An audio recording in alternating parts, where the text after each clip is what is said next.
बिस्मिल्लाहिर्रहमानिर्रहीम, अस्सलाम वालेकुम जी। दोस्तों, ये है जी इसबगोल जो हम बाज़ार से ख़रीदते हैं ना, छिलका इसबगोल, और काफ़ी महंगा होता है, शायद 5 ग्राम होता है और उसका साशे 10 रुपए का मिलता है। और आप किलो का हिसाब लगा लें कितने का बनता होगा।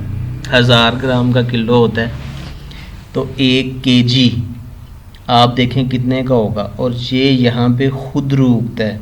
ये पिंडी गेब का इलाका है, आपको पता है मैं पिंडी गेब में जाता रहता हूँ, उधर हमने प्रोजेक्ट भी स्टार्ट किया हुआ है। तो ये छिलका इसबगोल है, मुझे भी नहीं था पता। और पाँव में कितनी दफ़ा नीचे हम यहाँ से गुज़रे हैं और नीचे आता है, ये इतना यहाँ पे उगा हुआ है। मकामी लोगों ने मुझे बताया कि यार ये इसबगोल है, और इस दफ़ा बारिशें कम हुई हैं जिसकी वजह से ये ज़्यादा हो नहीं सका, वरना वो कहते हैं कि यहाँ पे बहुत ज़्यादा होता है जब बारिशें ज़्यादा होती हैं। और कहते हैं कि हम इसको इस्तेमाल करते हैं। ये मैंने जब इसको रगड़ के देखा तो बिल्कुल वही था, छिलका इसबगोल है और इसके अंदर इसबगोल के बारीक से दाने हैं। ठीक है, तो कह रहे हैं कि अगर बारिशें यहाँ पे ज़्यादा होती हैं तो ये दाने भी मोटे होते हैं। ठीक है, जैसे इसबगोल बाज़ार से मिलता है। और इसी इसबगोल का छिलका होता है जो कि हम कोलेस्ट्रॉल के लिए यूज़ करते हैं पानी या दूध के साथ। और देखें कितनी महंगी फ़सल है इस इलाके में हो सकती है।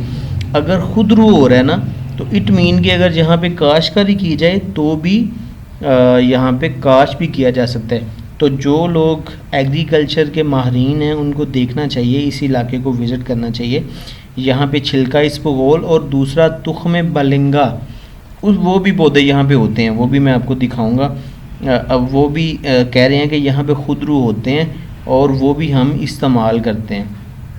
ठीक है, तुख्म बलंगा आपको पता है ना कितना, वो भी बहुत कीमती, बहुत महंगे रेट पे फ़रोख्त होता है। और ये जो है छिलका इसबगोल, ये आप ग्राम के हिसाब से देख लें कितना महंगा मिलता है। पैकिंग को देखिएगा, मेरा ख्याल है 50 ग्राम की पैकिंग होती है जो 250-300 रुपये की मिलती है बाज़ार से। तो ये सारा इलाका है पिंडी गेब का। एक गैराबाद इलाके यहाँ पे ज़्यादा हैं और बारानी इलाका है, बारिशों से ही फसलें यहाँ पे काश्त की जाती हैं, वरना जो है जानवर यहाँ पे ज़्यादा पाले जाते हैं, मवेशी ज़्यादा पाले जाते हैं। गंदम यहाँ पे काश्त होती है, मूंगफली की काश्त यहाँ पे होती है। तो अगर आपका इस इलाके से ताल्लुक़ है या आप किसी और इलाके से यहाँ पे आप अगर काश्त करना चाहें तो आई थिंक छिलका इसबगोल और तुख्म बलिंगा वगैरह जो है उसकी काश्तकारी की जा सकती है। और जहाँ तक मेरा ख्याल है ये इंपोर्ट किया जाता है पाकिस्तान में।